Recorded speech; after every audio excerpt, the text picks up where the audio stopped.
Graça e paz, meus irmãos. Nós estamos mais uma vez aqui. Quero convidar você a orar. Quero convidar você a colocar-se diante do Senhor agora. Jesus disse que no mundo teríamos aflições. Talvez esse seja um texto, talvez essa seja uma frase que mais nós temos ouvido nos nossos dias. Hoje mesmo, como sempre temos orado pelas cidades por onde passamos, aquelas que nós já conhecemos como está a situação. Há poucas semanas, dentro de poucos dias, de poucas semanas, o número de casos confirmados na cidade de São Miguel do Guaporé, de onde nós saímos agora há pouco mais de um ano, aumentou assustadoramente. Quando me disseram que tinha mais de 120 casos, eu fiquei assustado. Nós já havíamos começado a orar pela cidade, até porque naquela cidade tinha negócio de 20 casos e passou logo para 40, e nós começamos a orar. Então, mas nós soubemos a notícia, não sei se ontem, que o nosso irmão me mandou, ou hoje, estou aqui, não estou me lembrando exatamente se foi ontem à noite ou se foi hoje, que caso confirmado passa de 440 casos, numa cidade com 25 mil habitantes. Então, continue orando. Eu tenho dito o seguinte: há um propósito de Deus em tudo isso. Hoje falei cedo, lembrando agora, um dos meus amigos que mora nos Estados Unidos, um irmão que eu tenho lá, conversando com ele, nós, enquanto conversávamos, eu disse para ele o seguinte: eu acredito que tudo isso tem a ver com a igreja. E isso não é novidade para você que me ouve, porque eu sempre falo isso aqui. E hoje, numa conversa rápida, acerca de problemas emocionais, até mesmo físicos, no nosso tempo, nessa ocasião, que não são exatamente provenientes do vírus, do novo coronavírus, mas é por causa dele. A crise, a pandemia, não está trazendo somente a enfermidade própria do vírus, mas como outras, emocionais, de ansiedade, depressão, preocupação, pânico, uma série de outras enfermidades que acaba se aproveitando desse momento, eu diria assim, e acometendo as pessoas. Sem contar também com uma crise de relacionamento. Porque nós estamos vendo nesses dias o quanto que a humanidade tem se dispersado, tem se distanciado um do outro, e hoje há uma preocupação muito grande acerca do distanciamento social, no sentido de não poder conviver com as outras pessoas, mas eu ainda vejo que isso é talvez o de menos, até porque nós, com todas as correrias da gente, os nossos relacionamentos, apesar de bons com as pessoas, apesar de podermos cumprimentar, de sentarmos e conversarmos um pouco, nós, mesmo assim, temos uma distância. Mas quando se trata de família, Um pai de família sai de casa de manhã, vai para o trabalho, só chega à noite. Às vezes, a mãe também sai para o trabalho, só chega à noite. Os filhos vão para a escola, alguns já hoje em escolas integrais o dia todo. Então, a família se via muito pouco. Mas hoje, com essa obrigatoriedade de não apenas nos isolarmos socialmente da comunidade em si, nós fomos empurrados para um relacionamento mais intenso, né, com a nossa família. E isso também está causando alguns transtornos, porque infelizmente nós parece que não nos preparamos para nos relacionarmos em família, parece que nós temos dificuldade de relacionarmos em família, e isso traz também alguns desconfortos e pelos quais nós também precisamos orar. Então gostaria de nesta tarde, nessa noite, você que já está conectado, você que vai ver vai participar desse momento em uma outra hora, mas independente da hora que você está vendo essa ministração, esse momento aqui, independente da hora, curva a sua cabeça, ore ao Senhor e Deus trará conforto sobre a sua casa, sobre a sua vida. E como o apóstolo Paulo disse, o que nós não gostaríamos de sentir, nós sentimos, o que nós não gostaríamos de falar, nós falamos, o que nós gostaríamos de ver, nós vemos, o que nós gostaríamos de fazer, não fazemos, o que nós não queríamos fazer, nós acabamos por fazer.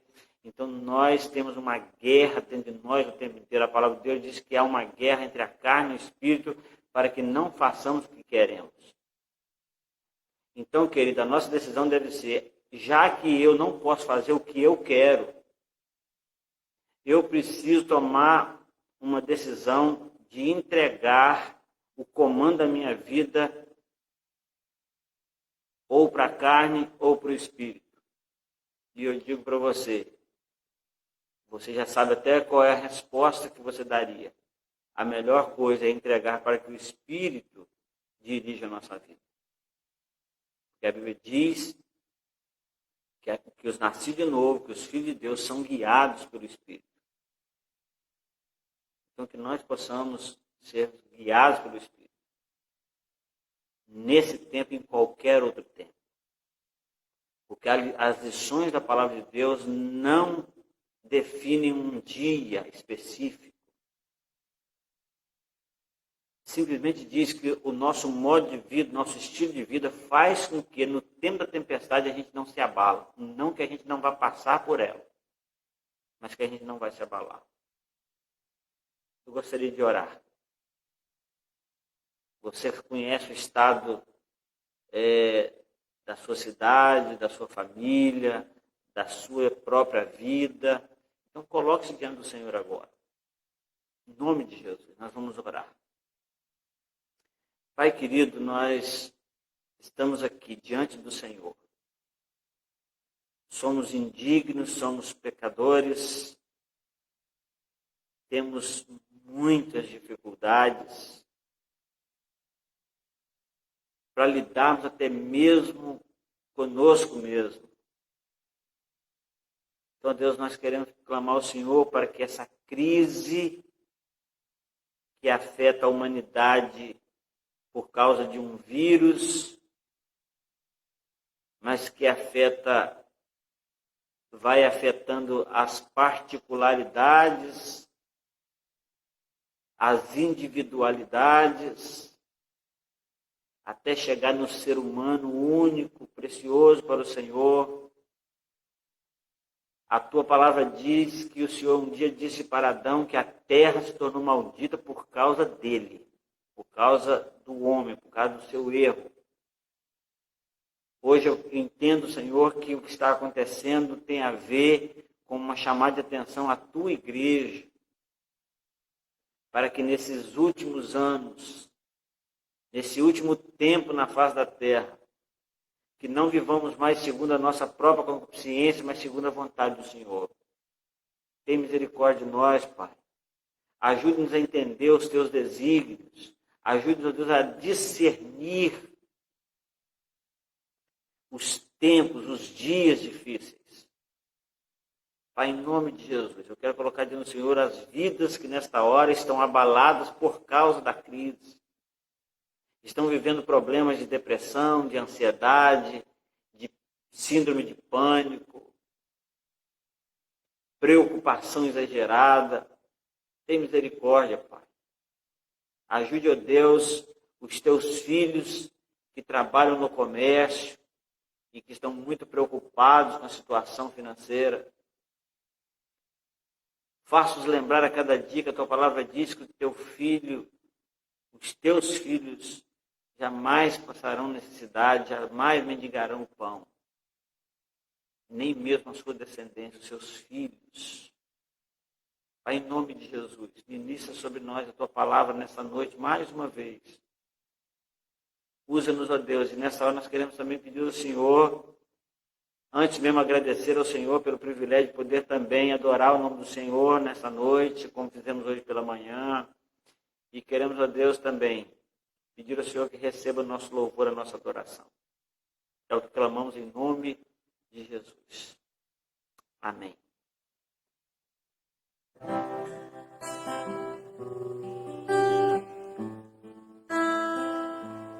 Gostaria de adorar o Senhor com uma canção com você.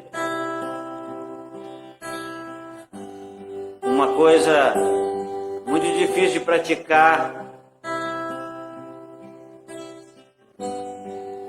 diante de uma crise, que é descansar. Muito complicado descansar.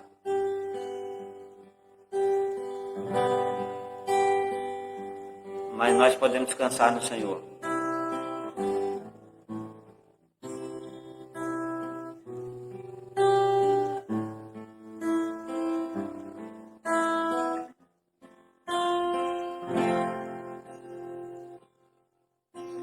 Cobre-me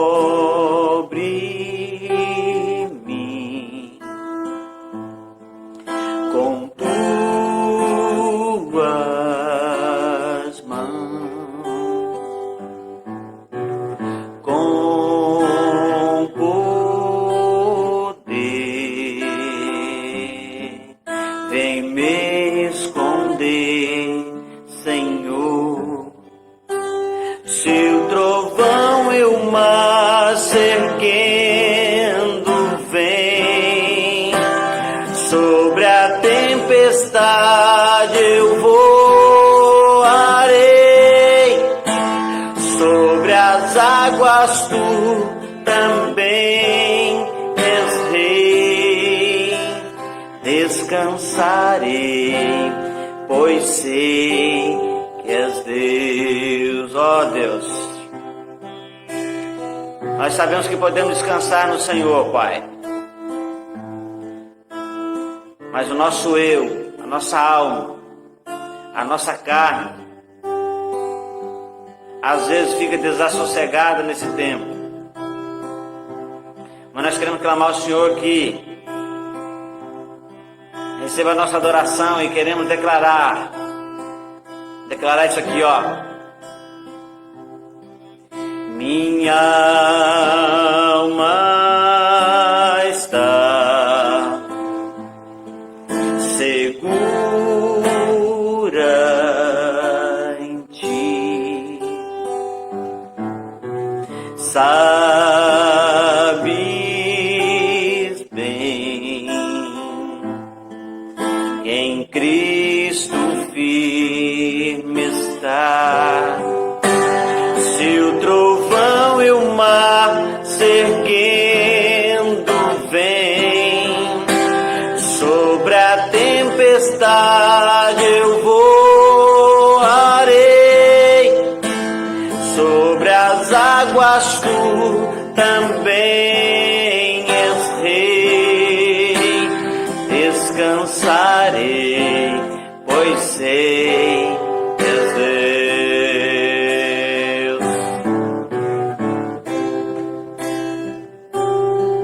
Descansa no Senhor, querido. Vai passar. Vai passar a tempestade. Minha alma está segura em ti. Sabes bem que em Cristo firme está. Se o trovão e o mar se erguendo vem, sobre a tempestade eu voarei,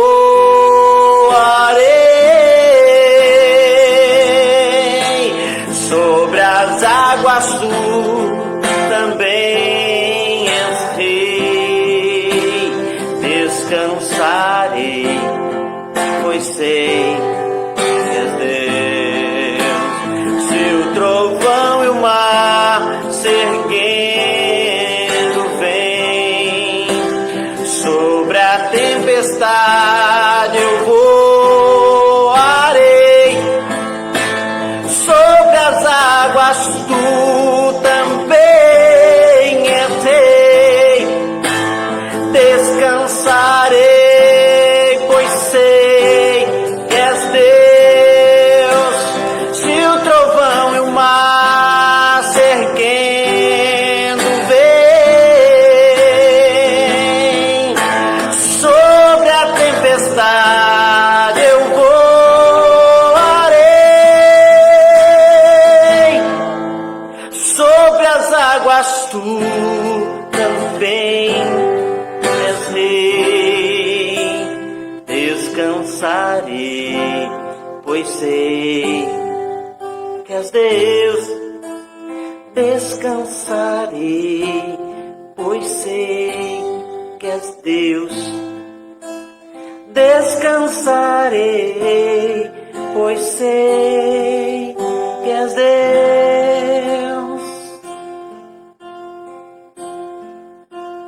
Descansarei, pois sei que és Deus.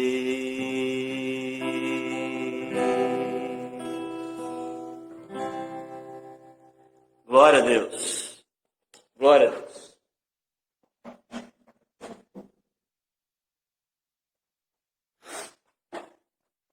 Queridos,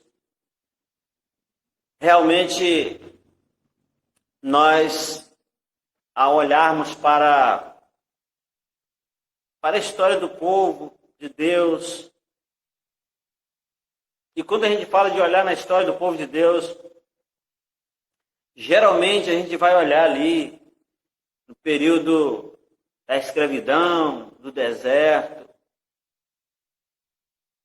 não é? Porque o povo foi a partir da libertação da escravidão que o povo então receberam as suas leis, os seus estatutos, não é?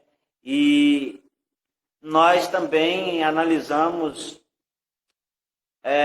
os milagres, nós glorificamos com os milagres, o mar vermelho abrindo, a rocha dando água para o povo beber, o maná caindo do céu para o povo se alimentar. E durante o deserto, nós também sabemos que aquele povo, ele não tinha loja para comprar roupa, mas a roupa não se envelheceu. Eles não podiam comprar roupa, mas a roupa continuou lá.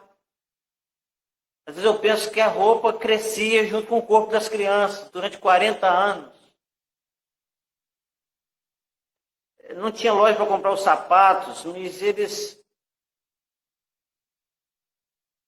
o sapato não faltou. Eles não plantavam, não colhiam, não podiam fazer horta, não podiam fazer uma plantação, mas eles comiam. Eles tinham alimento.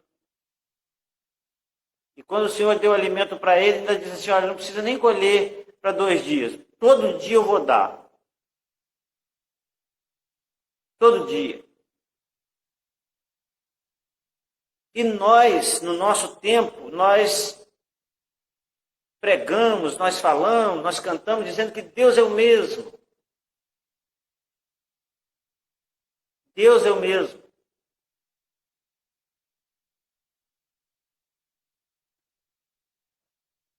E aí é interessante que a gente esquece de pensar assim, o povo de Deus também é o mesmo. Por quê?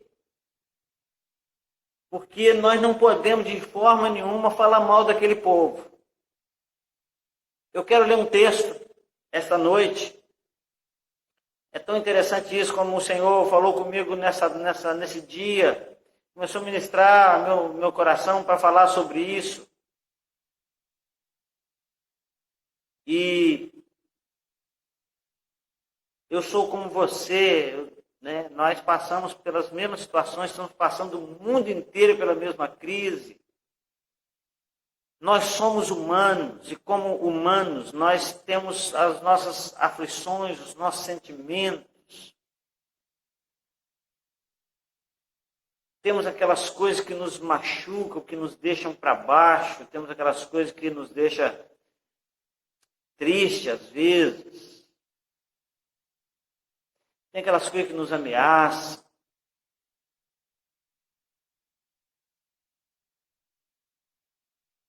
E aí o povo, no capítulo 11 de Números, se você está com a sua Bíblia aí, quiser abrir sua Bíblia, há uma frase no capítulo 11 de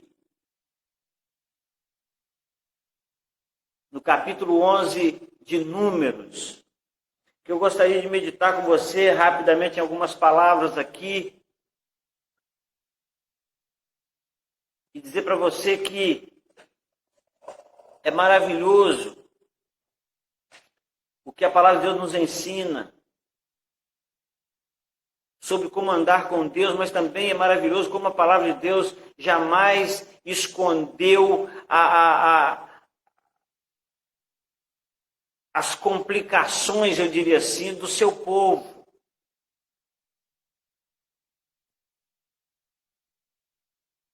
Em várias ocasiões o Senhor nos orienta como disse para Jó, Deus quando foi falar com Jó, ele falou assim, cinge-se como homem. Ou seja, reconheça-se como homem. Comporte-se como homem, não tente fazer diferente do que você é, do que você está sentindo. Seja homem, no sentido de ser humano. O ser humano precisa ser humano. E você, como ser humano, às vezes dá glória a Deus com o coração partido, porque você sabe que adorar a Deus não pode depender de circunstância. O apóstolo Paulo disse uma coisa muito interessante uma vez, ele disse assim, olha,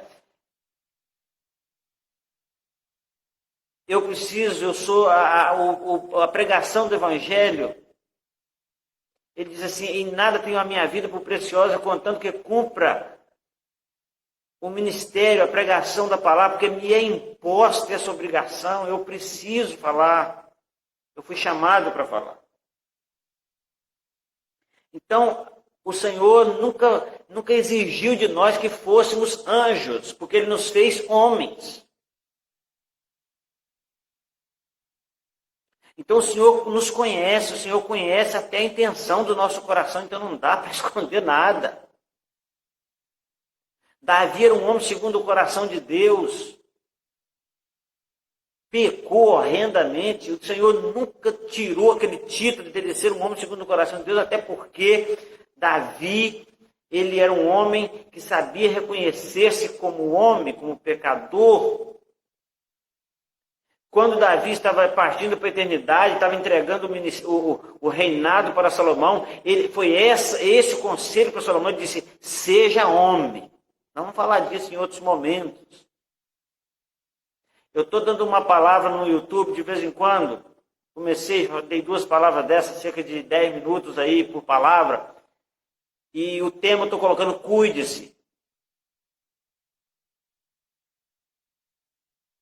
Veio a calhar que nós estamos vivendo num tempo onde a palavra cuide-se tem sido muito propagada.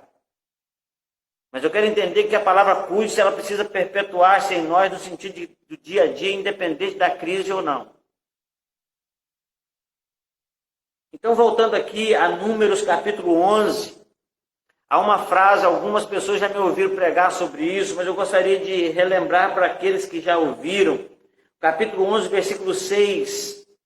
A primeira frase do versículo diz assim: mas agora, presta atenção nisso, mas agora a nossa alma se seca.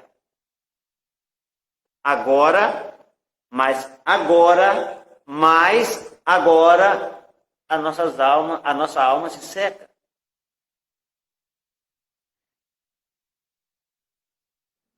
Se nós começarmos a pensar acerca do que seja sequidão, nós vamos entender como o deserto estava vivendo um deserto.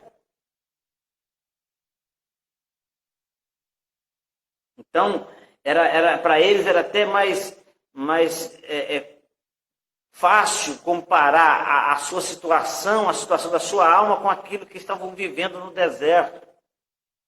A nossa alma se seca, e então sequidão trata de deserto, de infertilidade, ou seja, de improdutividade.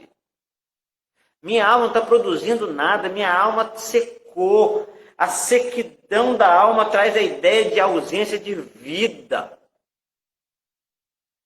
Nós sabemos que muitas vezes nós estamos respirando, andando, trabalhando e até cantando louvores, mas não estamos vivendo porque a alma está seca. Porque alguma circunstância tem nos atrapalhado.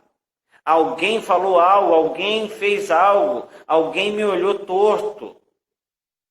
Não é? Alguém do meu convívio está andando de forma errada e isso está me tirando a vida. A sequidão, a ideia de sequidão traz a ideia então de deserto, de infertilidade, de ausência de vida, de tristeza, de amargura, de angústia.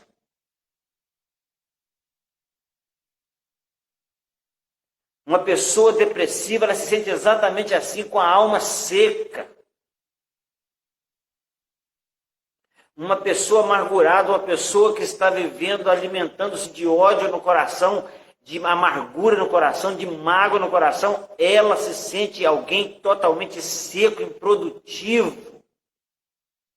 Mas nós vamos perceber que nesse tempo talvez encontraremos pessoas que mesmo sendo diagnosticado positivo para o coronavírus, mesmo estando numa cama de hospital, estão com a sua alma produzindo, com a sua alma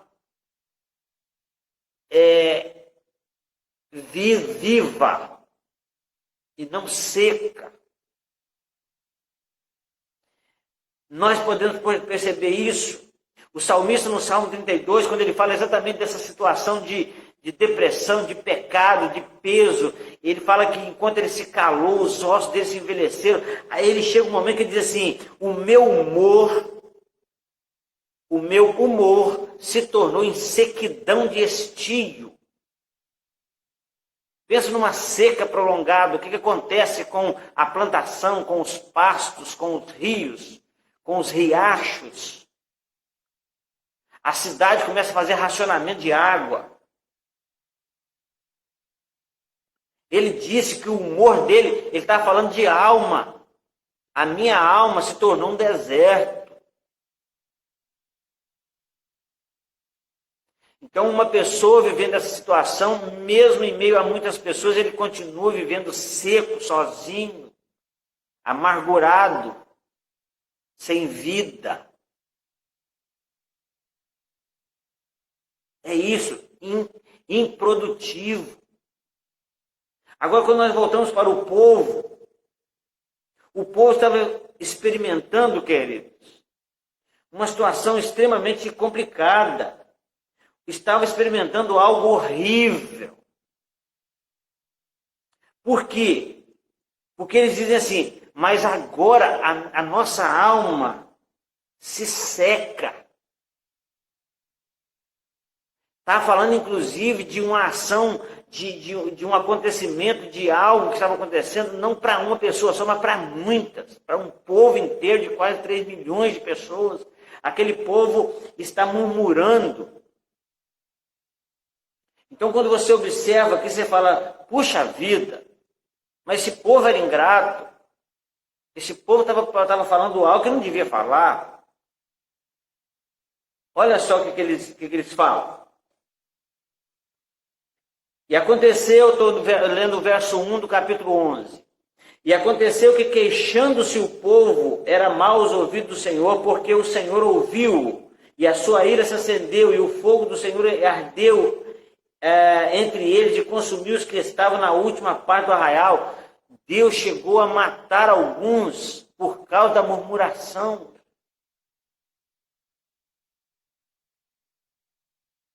Não foram poucos. Então o povo clamou a Moisés, e Moisés orou ao Senhor, e o fogo se apagou, pelo que aquele lugar se chamou Taberá, porquanto o fogo do Senhor se acendera entre eles. Agora olha isso.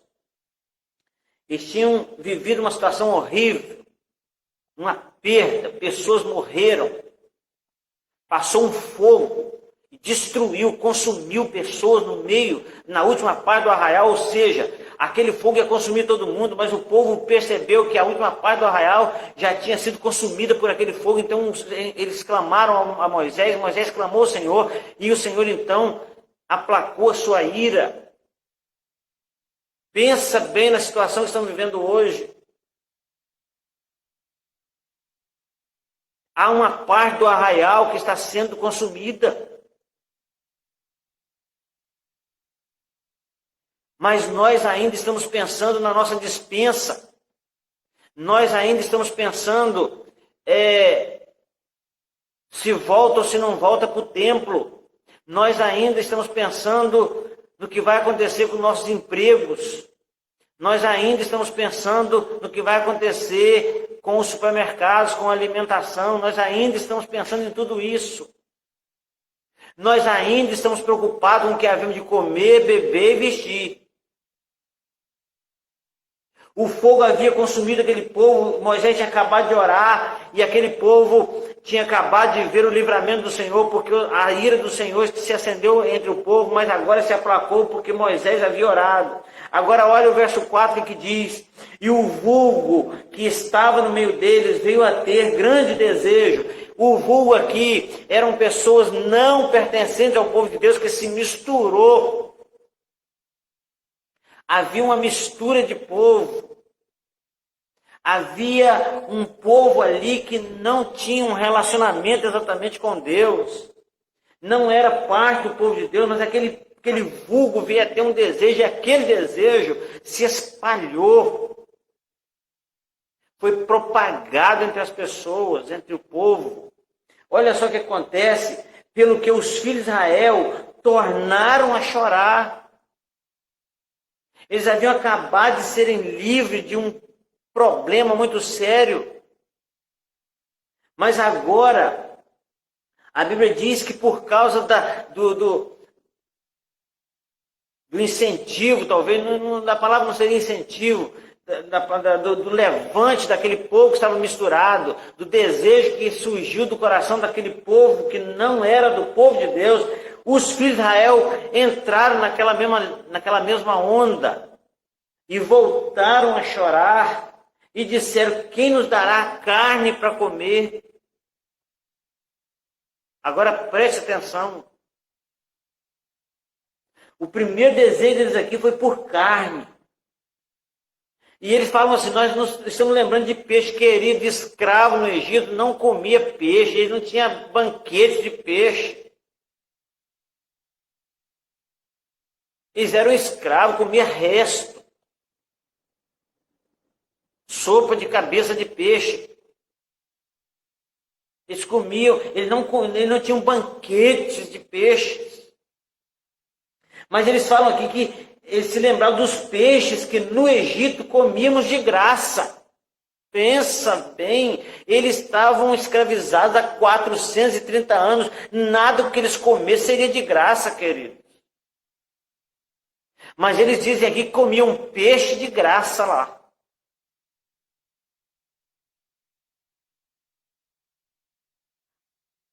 Eles dizem ainda que eles tinham saudade dos pepinos, dos melões, dos alhos porós, das cebolas, dos alhos. Eles tinham saudade dessas coisas. Eles viram o mar se abrir. Eles viram a rocha mandar água. Eles viam o maná cair do céu. Eles percebiam que a nuvem estava sobre eles para cuidar deles, para livrá-los do sol quente, e que a noite ela se tornava em fogo para que pudesse aquecê-los e iluminar o caminho enquanto caminhavam. Eles tinham tudo isso, querido. Porém, mesmo depois de parte daquele povo ser consumido por um fogo no meio do deserto, e de terem que clamar para que a ira do Senhor se aplacasse, eles ainda agora, por causa da mentalidade carnal daquele vulgo que estava no meio deles, eles então voltam a reclamar e falar de saudade do que eles comiam no tempo de escravidão. Saudade do que eles diziam que tinham de graça no tempo da escravidão.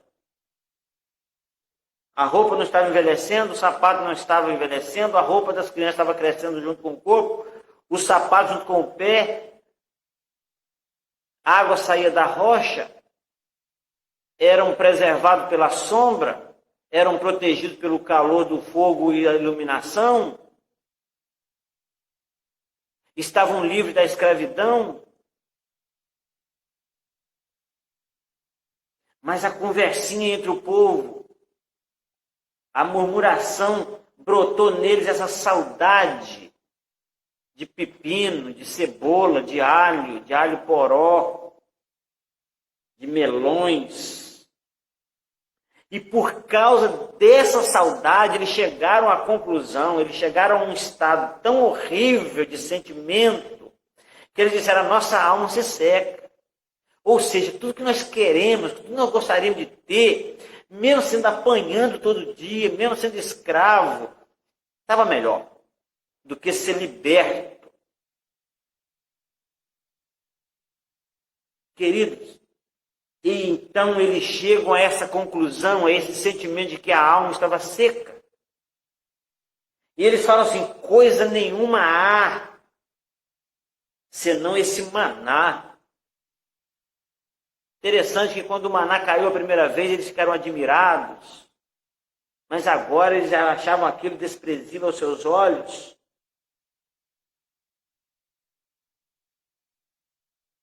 A Bíblia diz que esse povo então comia todo dia desse pão. Mas agora eles estão dizendo que a alma está seca. E aí eu fiquei pensando sobre isso. E pensando o seguinte: o povo estava se referindo ao estado atual da sua alma. Eles estavam dizendo: mas agora, nesse momento a nossa alma se seca. Então eles dizendo isso, falando do seu estado atual da alma, eles estavam dizendo com isso que no passado eles não estavam assim. No passado não era assim. Ou seja, o passado estava melhor. Estava querendo mostrar para Moisés e dizer para Moisés, talvez até numa pressão a Moisés, e dizer assim: lá no Egito estava melhor. Lá nós comíamos peixe de graça, melão, pepino, alho, cebola, chicote no lombo.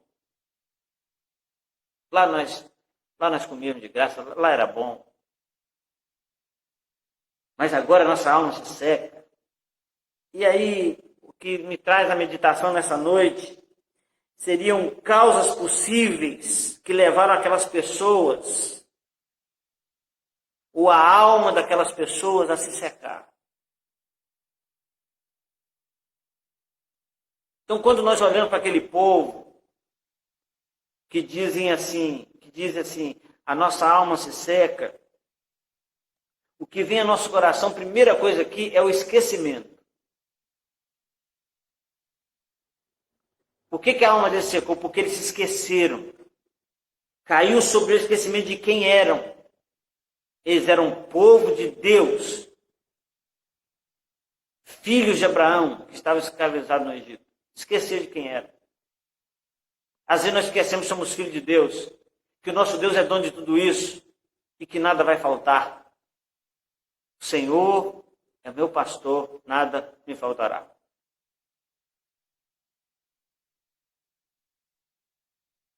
Também eles esqueceram de como estavam. Por quê? Porque agora estavam livres da escravidão.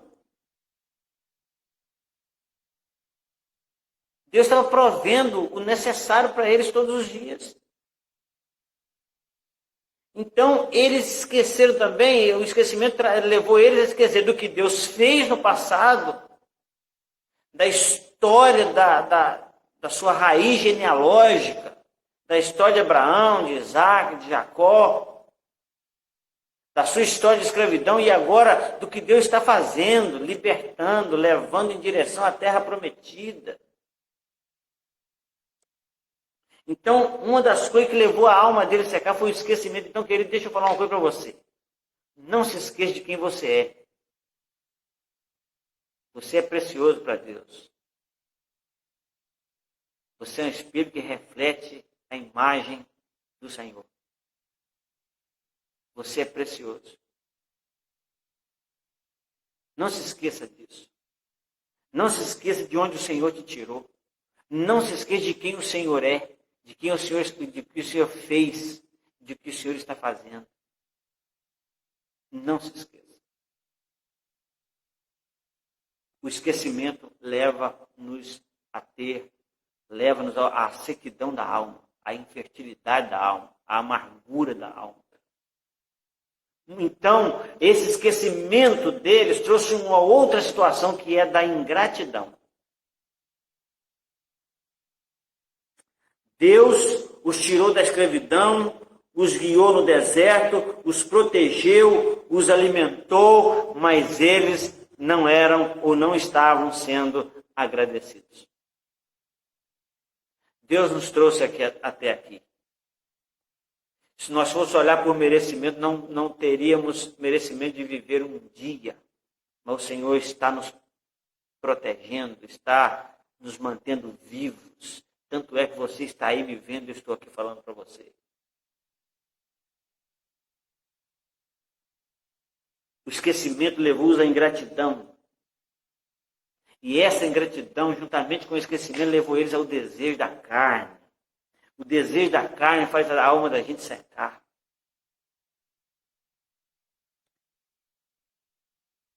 O povo não queria o alimento celestial, querido. Mas eles queriam o que o homem pode produzir. Eles estavam rejeitando o pão que Deus estava mandando para eles todo dia, de graça. E eles estavam falando de peixe de graça, de pepino de graça, no passado. O povo, eles estavam no desejo por aquilo que o homem pode fabricar, pode produzir. E em detrimento disso, estavam rejeitando aquilo que Deus estava dando para eles. Então, o desejo da carne levou eles a desistir ou não querer o pão celestial em detrimento do terreno. Estavam dando mais valor ao que é terreno do que ao que é celestial. Eu não sei como é que a sua alma está nesse tempo. Mas você pode impedir que a sua alma se seque. Não se esquecendo de quem você é, de onde o Senhor te tirou e de quem é Deus, do que Ele faz, do que Ele fez, do que Ele está fazendo, do que Ele pode fazer. Não sendo ingrato, Deus está provendo, Deus é o Jeová Jiré. Ele está provendo. Não deixando o desejo da carne secar a sua alma. Outra coisa aqui foi a sedução do mundo. O vulgo que estava entre eles levou eles a esse tipo de sentimento. Hoje pela manhã nós falamos, não há acordo entre o mundo.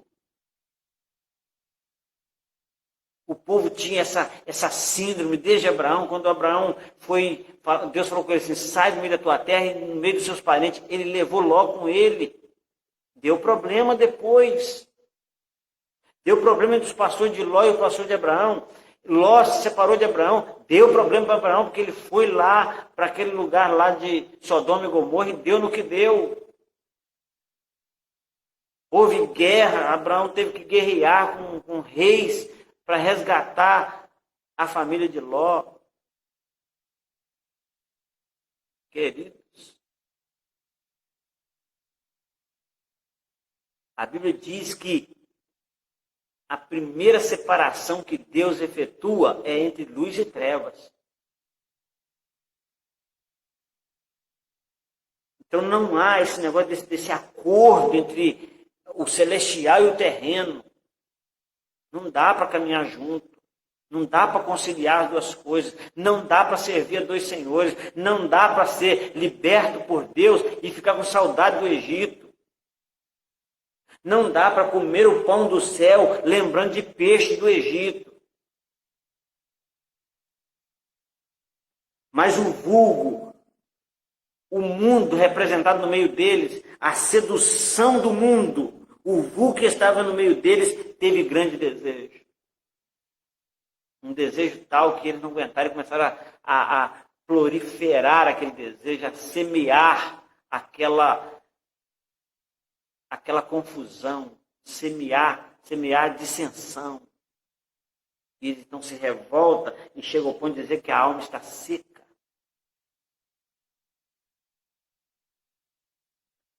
Outra coisa que eu aprendo aqui que leva a alma a se secar é o egoísmo. O povo estava pensando apenas em si mesmo. Nós queremos, nós desejamos, a nossa alma se seca. A alma, ele esquecer do Espírito, esquecer de glorificar a Deus com seu corpo, com seu Espírito, e só a alma agora que estava dizendo, e a alma, nesse caso, estava seca. E nós podemos falar aqui de N coisas que pode levar a nossa alma a se secar, mas eu gostaria que você começasse a meditar sobre o que é que está secando a sua alma, ou quais são as situações, os sentimentos, as vontades, os desejos que estão fazendo a sua alma se secar. Nós poderíamos pensar aqui em mágoas, em ressentimentos, em amargura, em falta de perdão, em falta de liberação de perdão, em ofensas, em pecados ocultos, em lembranças dolorosas, em doença interior. Nós podíamos pensar numa série de situações aqui que levam a nossa alma a secar. Mas eu preciso concluir a minha palavra nessa noite aqui dizendo para você o seguinte: uma alma seca, querido, não consegue desfrutar do presente, porque fica com a cabeça ligada no passado.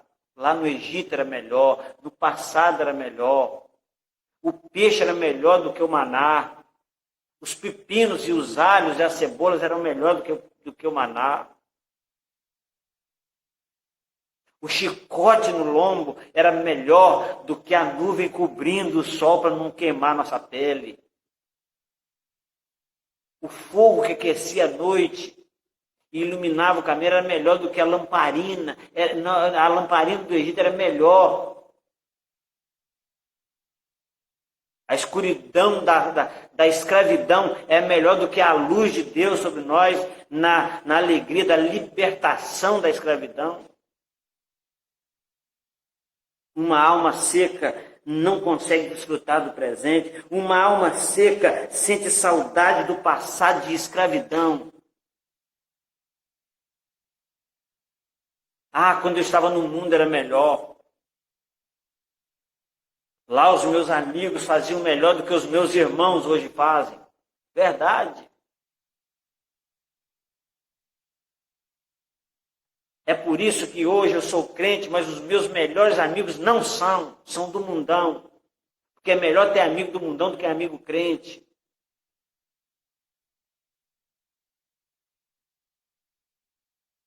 A alma seca sente saudade da escravidão do passado.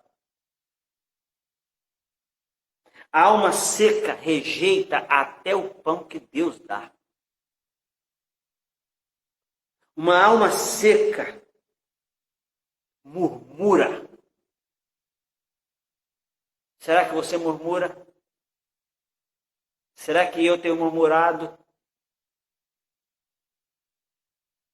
O que te faz murmurar? Será que nós realmente temos motivo para murmurar? Será que a murmuração agrada o coração de Deus? Uma alma seca se comporta de forma abominável ao Senhor. Deus estava consumindo esse povo. Esse povo se tornou abominável a ele por causa dos desejos em relação ao Egito, em relação a alimentar sua própria carne.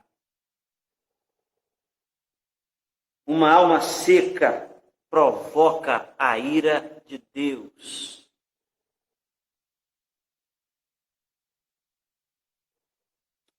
E eu quero encerrar com uma pergunta da seguinte forma: o que fez, ou faz, ou está fazendo a sua alma se secar? O que no passado, no futuro ou no presente está levando a sua alma à sequidão? Porque às vezes, ou nós, isso é tudo que o diabo quer, querido, ou nós vivemos presos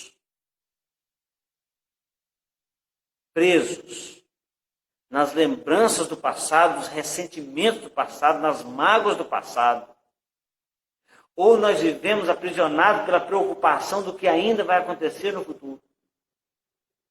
Se é que vai acontecer no futuro. E nós vivemos da seguinte situação: ou vivemos no passado ou no futuro. E isso nos faz provocar uma alegria tremenda no coração de Satanás, porque nós vamos deixar de viver exatamente o momento que Deus separou para que eu pudesse viver. E esse momento se chama presente. Quando nós vivemos agarrados às lembranças do passado ou às preocupações do futuro, nós não conseguimos viver no presente. E no presente a nossa alma fica seca, infértil, improdutiva, amarga. Se nós não procurar viver o presente, nós vamos viver dessa forma, nessa amargura, nessa tristeza, nessa ausência de vida. Nós vivemos morte no presente, porque a nossa vida ou está presa no passado, ou nós lançamos ela para o futuro e nós não conseguimos vivê-la no presente. Eu deixo de dizer uma coisa para você: existem coisas tremendamente maravilhosas que Deus está nos dando exatamente agora, em meio a toda essa turbulência. Mas a gente muitas vezes não consegue ver, a nossa alma está seca, porque ela está agarrada às nossas preocupações com o futuro, ou às nossas amarguras do passado. O que está fazendo a sua alma secar? O que fez a sua alma secar? Eu gostaria que você pensasse nisso, porque um dia, acredito eu, que Davi, pensando exatamente nisso, ele diz assim, que o Senhor refrigera a nossa alma. O O Senhor, Ele nos dá condições da nossa alma não continuar seca. Ele nos leva a águas tranquilas e refrigera a nossa alma. Glória a Deus. Aleluia. Então, querido, deixa eu falar uma coisa para você. Eu preciso ler esse texto com você que o Senhor coloca no meu coração exatamente agora. Atos capítulo 3.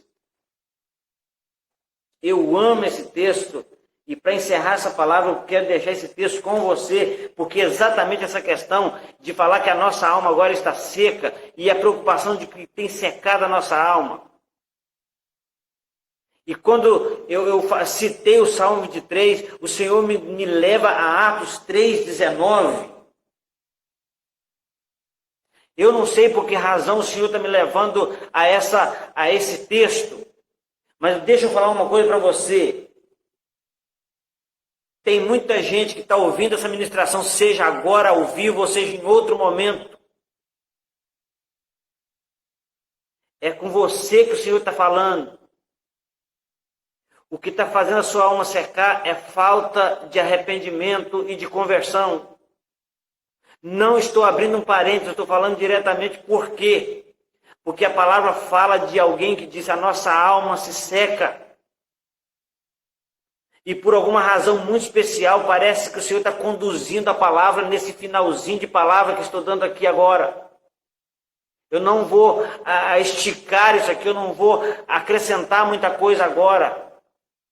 Mas eu preciso te dizer, querida irmã, querido irmão, querido amigo que está me ouvindo, que está me vendo, entenda uma coisa.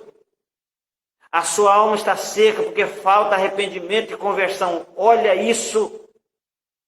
Independente de que você seja membro de igreja, seja até pregador, seja cantor, seja quem você for, seja batista, assembleano, presbiteriano, católico, seja quem você for, não importa isso. O que importa é o que Deus está falando exatamente para você aqui e agora. Escuta isso. Olha o que diz a palavra do Senhor em Atos 3,19. Diz assim: arrependei-vos, pois, e convertei-vos. Tem um propósito nisso. Um propósito tremendo nisso, porque toda vez que a palavra de Deus fala para quê, ela está falando assim, existe um propósito para o que eu estou dizendo. Então a palavra é, arrependei-vos e convertei-vos, para que sejam apagados os vossos pecados. Glória a Deus, já estaria bom demais saber que os pecados estão apagados, mas olha o resultado de arrependimento, conversão e pecado apagado. O resultado é, e venham assim os tempos do refrigério, os tempos do fim da alma seca, o fim da seca da sua alma, para que venham os tempos do refrigério pela presença do Senhor. O Senhor só se fará presente depois de arrependermos, convertermos e os nossos pecados serem apagados. Aqui vai dizer, e assim venham os tempos do refrigério. Os tempos do refrigério pela presença do Senhor. Aquele povo tinha a presença de Deus com eles e mesmo assim a alma estava seca. Deus estava no meio do povo, mas o povo não estava em Deus. Que a mão de Deus seja sobre você. Que esta palavra realmente mude a sua história.